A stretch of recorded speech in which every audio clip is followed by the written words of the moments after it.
नमस्कार. आज आपण बायबलच्या मध्यवर्ती कथेचा धांडोळा घेणार आहोत, म्हणजे अगदी सुरुवातीपासून ते आजच्या दिवसापर्यंत. ही काही साधी गोष्ट नाहीये.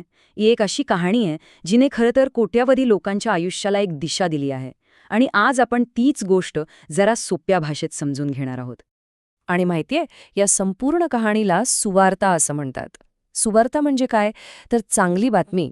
कारण हे बघा, ही केवळ काही नियम किंवा शिक्षांची गोष्ट नाहीये, तर ही देवाने आखलेल्या एका मोठ्या भव्य योजनेची गोष्ट आहे.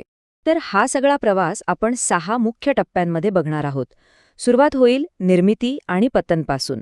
मग आपण बघू की पहिलं वचन काय होतं, निवडलेले लोक कोण होते आणि त्यांचा वचनदत्त भूमीकडे प्रवास कसा झाला. आणि मग सगळ्यात महत्त्वाचं, ते वचन पूर्ण कसं झालं आणि त्यातून देवाशी एक नवीन नातं कसं तयार झालं. चला तर मग कथेची सुरुवात करूया. विचार करा एका अशा जगाचा जे अगदी परिपूर्ण होतं. देवाने सगळं काही निर्माण केलं, आकाश, पृथ्वी, त्यातले सगळे जीवजंतू. आणि मग त्याने बनवलं पहिल्या माणसाला, आदाम आणि हव्वा यांना. त्यांना एका सुंदर बागेत ठेवलं जिथे कशाचीच कमी नव्हती, आणि त्यांच्यासाठी होती फक्त एकच अट. आणि इथेच मानवी इतिहासाला एक अशी कलाटणी मिळाली ज्याने सगळं काही बदलून टाकलं. बघा, देवाने त्यांना एका खास झाडाचं फळ खाऊ नका असं सांगितलं होतं, पण एका सर्पाने म्हणजे सैतानाने त्यांना फसवलं. आणि झालं, त्यांनी ती आज्ञा मोडली. फक्त एका कृतीने सगळं काही बदलून गेलं. आज्ञा मोडण्याची ही जी कृती आहे ना, तिलाच पाप असं म्हटलं जातं. पाप म्हणजे दुसरं तिसरं काही नाही तर देवाच्या इच्छेच्या विरुद्ध जाणं. आणि त्याचा परिणाम काय झाला, तर देव आणि मानव यांच्यातलं ते जे परिपूर्ण नातं होतं ते तुटलं. त्यांना त्या सुंदर बागेतून बाहेर तर काढलं गेलं, पण देवाने त्यांना असं पूर्णपणे सोडून दिलं नाही. त्याच वेळी देवाने एक वचन दिलं, एक आशा दिली. वचन असं होतं की हव्वेच्या वंशजांपैकीच एक जण येईल जो त्या सर्पावर विजय मिळवेल, आणि हे जे तुटलेलं नातं आहे ना, ते पुन्हा जोडण्याचा एक मार्ग तयार करेल. पण त्या एका पापाचे परिणाम खूप भयानक होते. बघता बघता जगात हिंसाचार, द्वेष, मत्सर वाढला. माणसं देवापासून खूप दूर गेली. पण गंमत बघा, प्रत्येक टप्प्यावर देवाने हस्तक्षेप केला. त्याने मानवतेचा एक छोटासा अंश का होईना पण वाचवला, कारण त्याची ती मोठी योजना अजूनही सुरूच होती. मानवतेची ही सगळी अवस्था बघून देवाने आता एक वेगळी योजना सुरू केली. त्याने ठरवलं की तो आता एका विशिष्ट कुटुंबासोबत काम करेल. त्याने एका कुटुंबाला निवडलं आणि वचन दिलं की त्यांच्याद्वारेच संपूर्ण जगाला आशीर्वाद मिळेल.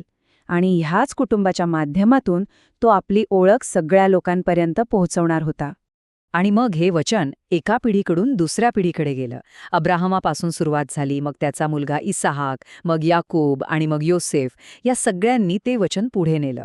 त्यांच्या प्रत्येकाच्या आयुष्यात मोठी आव्हानं आली, चुका झाल्या, पण तरीही देवाची योजना त्यांच्याच आयुष्यातून पुढे जात होती.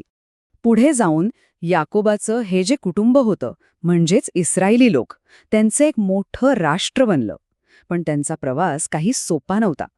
दुर्दैवाने ते इजिप्तमध्ये गेले आणि तिथे तब्बल 400 वर्ष गुलामगिरीत अडकून पडले. आणि इथूनच सुरू होतो कथेचा पुढचा खूप महत्वाचा टप्पा. ती म्हणजे त्या निवडलेल्या लोकांची सुटका आणि त्यांचा त्या भूमीकडे सुरू झालेला प्रवास. तीच भूमी जिचं वचन देवाने कित्येक वर्षांपूर्वी त्यांच्या पूर्वजांना म्हणजे अब्रामाला दिलं होतं. ही तर एक जबरदस्त कहाणी आहे. मोशेच्या नेतृत्वाखाली देवाने आपली ताकद दाखवून दिली. विचार करा, अख्खा समुद्र दुभागला. अशा अनेक अद्भुत चमत्कारांनी त्याने त्या गुलाम लोकांना इजिप्तच्या शक्तिशाली राजाच्या तावडीतून बाहेर काढलं. पण वचन दिलेल्या भूमीपर्यंत पोहोचण्याचा रस्ता सरळ नव्हता. त्यांना तब्बल 40 वर्षे वाळवंटात फिरावं लागलं. आणि हा काळ होता त्यांच्या परीक्षेचा, त्यांच्या तयारीचा. या काळात ते देवावर पूर्णपणे अवलंबून राहायला शिकले. आणि मग शेवटी यहोशुआच्या नेतृत्वात त्यांनी त्या भूमीत प्रवेश केला. हा जो हजारो वर्षांचा इतिहास आहे, ही सगळी वचनं, हे सगळं कुठेतरी एका मोठ्या घटनेकडे इशारा करत होतं. पण मग प्रश्न हा आहे की देव आणि माणूस यांच्यातलं हे जे तुटलेलं नातं होतं, ते कायमचं जोडण्यासाठी देवाची अंतिम योजना ती नेमकी काय होती. आणि तो क्षण आला. येशूच्या जन्माने. नासरेतचा येशू तो राजा दाविदाच्याच वंशात जन्माला आला होता. आणि तोच त्या हजारो वर्षांपासून दिलेल्या सगळ्या वचनांची पूर्तता होता. तोच या कथेचा केंद्रबिंदू होता. आता येशूच्या येण्यामुळे ना देव आणि माणूस यांच्या नात्यात एक खूप मोठा बदल झाला. बघा, आधी कसं होतं, पापांची क्षमा मिळवण्यासाठी सारखं प्राण्यांचं बलिदान द्यावं लागायचं. याजक लोक मध्यस्थी करायचे. पण येशूने स्वतःचं एकदाच जे बलिदान दिलं त्यामुळे कायमची क्षमा मिळण्याचा मार्ग मोकळा झाला आणि थेट देवाशी बोलण्याचा, संपर्क साधण्याचा हक्क मिळाला. आणि हाच ख्रिस्ती विश्वासाचा मूळ गाभा आहे की येशूने वधस्तंभावर मरून सगळ्या मानवजातीच्या पापांची शिक्षा स्वतःवर घेतली. म्हणजे आदम आणि हव्वेपासून जी पापांची समस्या सुरू झाली होती त्यावरचा हा अंतिम उपाय होता. आणि यामुळेच देवाशी एक नवीन नातं जोडणं पुन्हा एकदा शक्य झालं. ठीक आहे, पण मग हे नवीन नातं म्हणजे नेमकं काय आहे? आजच्या काळात एखाद्या विश्वास ठेवणाऱ्या व्यक्तीसाठी या नात्याचा अर्थ काय आहे? ते कसं दिसतं? याचं उत्तर येशूनेच दिलंय. त्याने वचन दिलं की त्याच्यावर विश्वास ठेवणाऱ्यांना तो एकटं सोडणार नाही, उलट त्यांना मार्गदर्शन करण्यासाठी, त्यांना शिकवण्यासाठी आणि शक्ती देण्यासाठी तो पवित्र आत्म्याला पाठवेल. म्हणजे जणू काही एक दैवी मदतनीस जो हे नवीन आयुष्य जगायला मदत करतो. आणि या नवीन नात्याची एक बाह्य खूण म्हणजे बाप्तिस्मा. हा फक्त एक धार्मिक विधी नाहीये, तर आतमध्ये घेतलेल्या एका मोठ्या निर्णयाचं ते बाहेरचं प्रतीक आहे. याचा अर्थ काय? तर जुन्या पापमय आयुष्यासाठी मरायचं आणि देवासोबतच्या नात्यात एका नवीन आयुष्यासाठी पुन्हा उठायचं. अगदी येशू जसा मरून पुन्हा उठला तसंच. तर मग या नवीन नात्याचे फायदे काय किंवा परिणाम काय?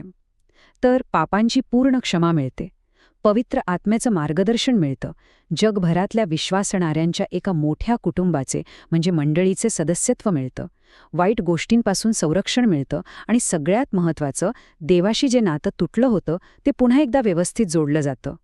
तर ही संपूर्ण कहाणी आपल्याला निर्मितीपासून ते एका नवीन नात्यापर्यंतचा एक मोठा प्रवास दाखवते. मग या सगळ्या पार्श्वभूमीवर एक प्रश्न उभा राहतो. आजच्या जगात एखाद्या व्यक्तीचं देवाशी नातं कसं असू शकतं? हा असा प्रश्न आहे जो प्रत्येकाला विचार करायला भाग पाडतो आणि त्याचं उत्तर प्रत्येकाला स्वतःच्या आतच शोधावं लागतं.